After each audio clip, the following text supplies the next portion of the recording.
특별히 오늘 유아 세례받은 유아들과 그 부모님들께 진심으로 축하드리며 하나님의 크신 축복이 가득하시기를 기원합니다. 어린이 주일 하나님 앞에 예배드리는 귀한 시간에 하나님 나라 이런 자의 것인 하나님의 나라라는데 도대체 이런 자는 누구일까라는 그런 질문을 가지고 오늘 말씀을 함께 나누고자 합니다. 초등학교 저학년의 시험 문제라고 합니다. 이웃집 아주머니가 사과를 주셨을 때 무엇이라고 말해야 하나요? 한 어린이가 이렇게 대답을 썼습니다. 뭘 이런 걸 다, 이렇게 대답을 썼습니다. 또 부모님은 왜 우리를 사랑하시나요? 라는 질문에 대해서 대답을 써야 되는데 그때 한 어린이가 이렇게 대답을 썼습니다. 그러게 말입니다. 이렇게. 아프리카 속담에 한 아이를 키우는데 한 마을이 필요하다는 속담이 있습니다. 어린이를 두고 가니 잘 부탁한다고 1931년 32살의 나이로 짧은 생애를 마친 소파 방정환 선생님이 그렇게 유언을 했습니다. 어린이를 두고 가니 잘 부탁하오. 그리고 소파 방정환 선생은 어린이를 내려다보지 말고 쳐다봐 주십시오라고 그렇게 늘 말을 했습니다. 이게 그의 어린이 보는 관점이었습니다. 어린이라는 단어를 방정환 선생님이 사용하기 시작을 합니다. 어린이라는 말은 어리신 분이라고 하는 그런 존경어라고 이제 설명을 합니다. 어린이 그러면은 어리신 분 이렇게 표현을 하는 것이 되겠습니다. 아이라는 보통 명사를 사용하기도 하지만 우리 교회는 어쩌면 이 아이, 어린이와 연결되어 있는 지역에 교회가 세워져 있습니다. 아현중앙교회, 아현이라는 말도 어린이 고개라는 의미 아니겠습니까? 그래서 아이고개, 아현 또는 애오개라고 부릅니다. 지하철역도 보면 아현역도 있고 애오개역도 있고 여기 두 가지나 다 이렇게 있는데 다 아이 같다, 아이 같은 고개라는 뜻입니다. 큰 고개도 있겠네요. 큰 고개는 대현이라고 말합니다. 그래서 대현동, 우리 옆에 동네 대현동, 럭키 아파트 있는데 대현동, 그 고개는 큰 고개다. 그런데 우리가 살고 있는 데는 작은 고개, 아이 같은 고개, 애오개라 이렇게 표현할 수 있습니다. 어린이를 바라다 보면은 어린이는 첫 번째로 아무런 이유 없이 즐거워합니다. 여러분도 그렇게 어린이처럼 즐거워할 수 있길 바랍니다. 둘째는 무슨 일인가에 항상 바쁩니다. 바쁘지 않은 어린이를 본 적이 없습니다. 뭘 하든지 굉장히 바쁩니다. 얼마나 바쁜지 얘네들은 절대로 걸어 다니지 않고 어떻게 합니까? 뛰어다닙니다. 정말 위험한데 막 뛰어다닙니다. 세 번째로다는 자기들이 원하는 것은 아주 전심전력을 다해서 합니다. 말릴 수가 없습니다. 이것이 어린아이의 모습입니다. 예수님께서 이 어린아이를 불러 가까이 하시고 이르시면서 어린아이들이 내게 오는 것을 용납하고 금하지 말라 말씀하셨습니다. 하나님 나라가 이런 자의 것이다. 이런 자의 것이라고 하신 하나님 나라가 이런 자의 것인데 그 이런 자는 도대체 누구일까? 첫 번째로 하나님만 절대로 의존하는 겸손한 사람, 그것이 바로 하나님 나라에 들어가는 이런 자가 된다는 것입니다. 예수님의 만져주심을 바라고 어린 아기를 데리고 온 부모님들, 그러나 제자들이 꾸짖습니다. 가로막습니다. 그때 예수님은 아이들이 내게 오는 것을 용납하고 금하지 말라 하시면서 가까이 불러 세우시고 하나님 나라가 이런 자의 것이니라 말씀하십니다. 이 이야기에 앞서서 두 비유를 말씀을 해 주셨습니다.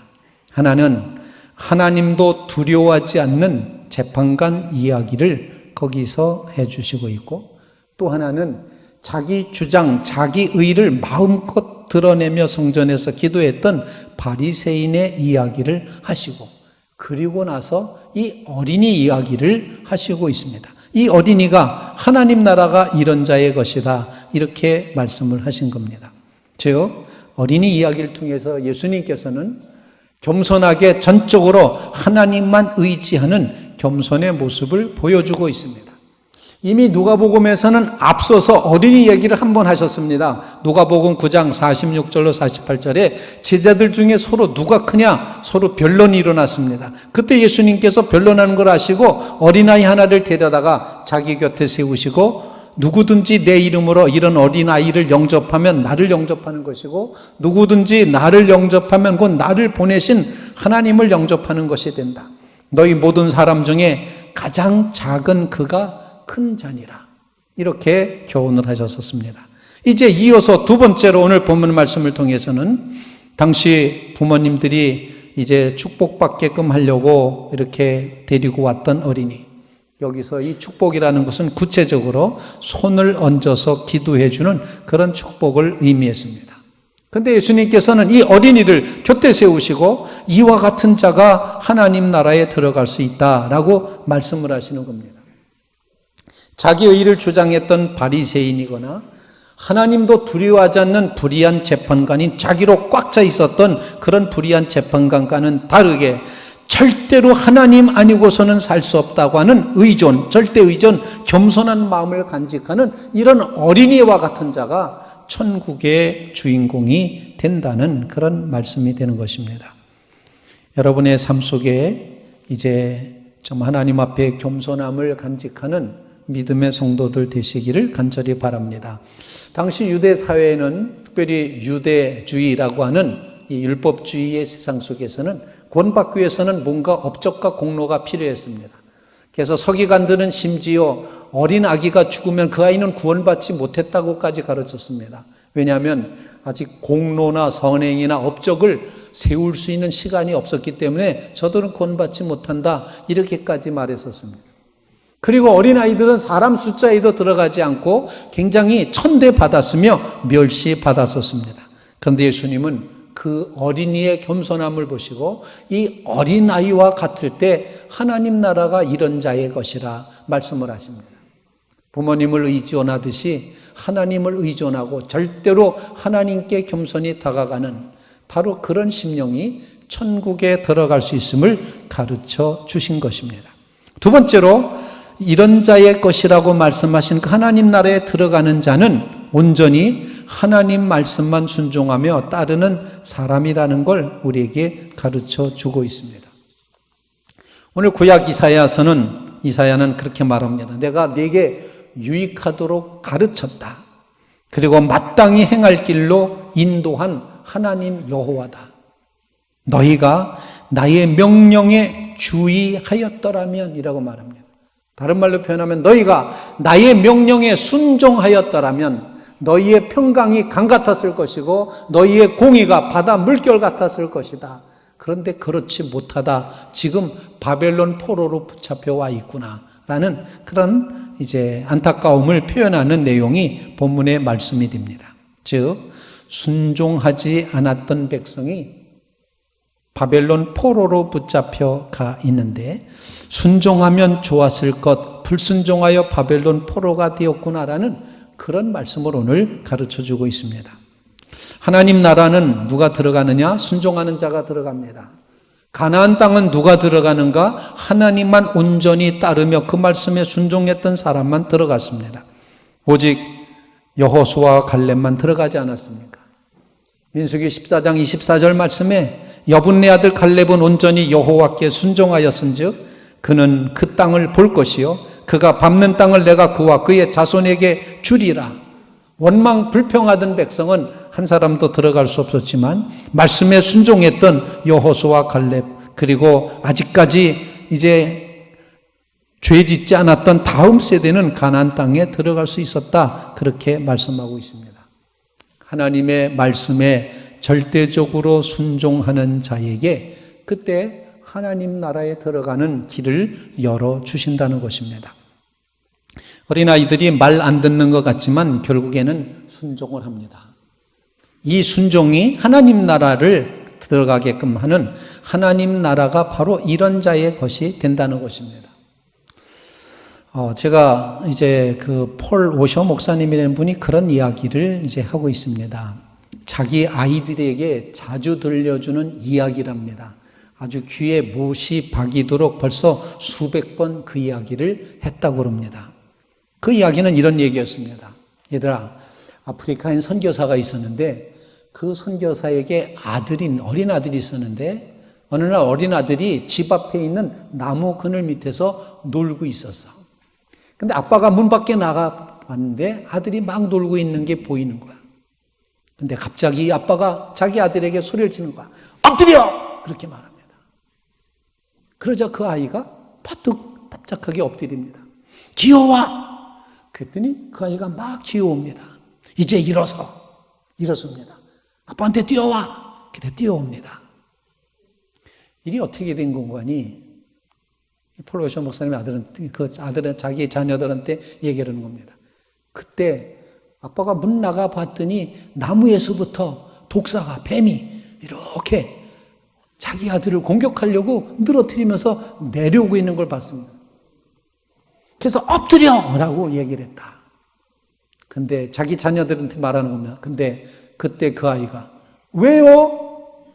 이러면 어떻게 되겠냐? 왜요? 왜 엎드려야 돼요? 이렇게 얘기를 하면은 어떻게 됐겠냐? 그 아이가 순종했기 때문에 살았단다. 사랑하는 성도 여러분, 왜요? 하지 마시기 바랍니다. 하나님의 말씀에 순종하시기 바랍니다. 이 폴 워셔 목사님은 자기 자녀들한테 귀에 딱지가 않도록 그 얘기를 끊임없이 들려줘도 하나님께서 말씀하실 때 왜요? 그러지 말고 순종하라는 겁니다. 왜? 하나님이 우리를 살리시려고 엎드리라든지 오래든지 일어서라든지 가래든지 하래든지 하나님이 말씀하시기 때문에 그 말씀에 따라 순종할 때 천국 들어가는 문이 열려지게 될 줄로 믿습니다. 세 번째로 하나님 나라는 이런 자의 것이라고 말씀하시는데 그것은 바로 전심으로 하나님 나라를 받아들이는 자여야 천국에 들어간 당연한 말씀이죠. 예수님께서 이 땅에 오셨지만 세상은 예수님을 잘 받아들이지 않았습니다. 특별히 가장 잘 받아들일 것 같았던 유대 지도자들, 유대교의 그 종교 지도자들, 메시아 오기를 그토록 갈망했던, 열망했던 그 사람들이 예수님을 배척합니다. 전혀 받아들이질 않습니다. 그러나 이 어린아이처럼 하나님 나라 예수 그리스도 복음을 받아들이는 사람은 당연히 하나님 나라에 들어가게 된다. 전심으로 오직 하나님만이 나의 모든 것 되십니다라는 그런 고백을 가지고 완전히 자기의 마음의 문을 다 열고 예수님을 받아들이고 복음을 받아들이고 하나님의 나라를 받아들이는 자, 그가 천국의 주인공 되는 건 너무나도 당연하지 않겠는가, 이렇게 우리에게 말씀하고 있다는 것입니다. 사랑하는 성도 여러분, 우리의 심령 가장 중심 깊은 곳에 다시 한번 어린이의 모습을 생각하며 나아가실 수 있기를 간절히 바랍니다. 어떤 목사님이 칠판에다가 가득 한 문장을 이렇게 써놨습니다. 제가 전에도 말씀드렸습니다만 Christ likeness is child likeness, 이렇게 표현을 했습니다. 그리스도 닮음은 곧 어린이 닮음이다, 이렇게 표현했습니다. 어린이같이 유치하라, 그런 표현이 절대로 아닙니다. 어린이와 같은 마음, 그런 품성, 그리스도를 닮아간다는 것은 곧 어린이를 닮아가는 것과 같다. 그러므로 어린이와 같이 닮아가면서 전심으로 하나님 나라를 받아들이는 자, 그가 천국의 주인공이 되는 것이다, 가르쳐 주시는 겁니다. 오늘 어린이 주일에 여러분의 가정에 있는 모든 어린이들을 축복하면서 정말 어린이와 같은 마음으로 하나님 나라를 마음껏 받아들이며 하나님 나라의 주인공이 되시는 믿음의 성도들 다 되시기를 주님의 이름으로 축원을 드립니다.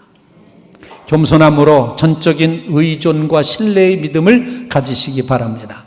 온전히 하나님의 말씀만 순종하며 따르시기를 바랍니다. 하나님이 주시는 은혜의 선물을 마음껏 받아들이는 복음과 하나님 나라와 예수 그리스도 주시는 이 모든 것을 마음을 열고 받아들이는 믿음의 성도들 되시기를 주님의 이름으로 축원을 드립니다. 이제 주님의 성찬을 거행하도록 하겠습니다. 주님의 말씀을 듣고 삶의 새로운 방향과 힘과 용기를 얻는 사랑하는 성도 여러분들을 주님의 식탁에 초대합니다. 이 식탁은 예수님께서 살과 피를 영생의 양식으로 허락하신 거룩하고 복된 식탁입니다. 이 식탁에서 우리는 그리스도와 연합하게 되며 새로운 피조물이 되며 새 생명을 얻고 새로운 출발선에 서게 될 것입니다. 여러분 모두를 이 식탁에 초대합니다. 이제 기도드리겠습니다. 회개의 기도를 드리겠습니다. 자비하신 아버지 하나님, 우리는 우리 속에 교만으로 가득 차 있어서 겸손하지 못했음을 회개합니다. 또 우리는 우리 속에 우리 고집이 있어서 아버지 하나님 말씀에 전적으로 순종하지 못하였음을 또한 고백하며 회개합니다. 우리는 주님을 온전히 받아들이지 못하였음도 이제 후회하며 회개합니다. 주님, 우리를 불쌍히 여겨 주시옵소서. 이제 예수님의 십자가의 보혈의 공로로 우리의 죄와 허물과 연약함을 다 주님 친히 담당하시고 용서하시고 사하여 주시옵소서. 새로운 존재로 새롭게 출발할 수 있도록 주님 역사하여 주시옵소서. 우리의 죄를 주의 등지로 던져주신 예수님의 이름으로 기도하옵나이다.